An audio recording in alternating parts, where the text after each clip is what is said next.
4 حالات ما ينفعش توزن فيهم نفسك تماما. تعال أعرفك إيه هما الحالات دي.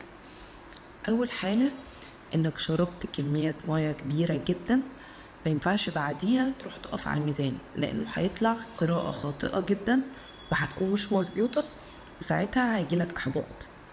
تاني حالة إنك لو عندك الدورة الشهرية، ده ممكن يزودك من كيلو لأكتر ل2 ل3 كيلو على حسب كل شخص، وبالتالي دي هتديكي قراءة خاطئة. في الحالة الثالثة حالة تناولك للفاست فود أو الوجبات السريعة. اليوم اللي هتاكل فيه الفاست فود وتاني يوم غالبا هتلاقي وزنك زايد، ممكن بعد كده الدنيا تتظبط، فبرضو هتبقى قراءة خاطئة.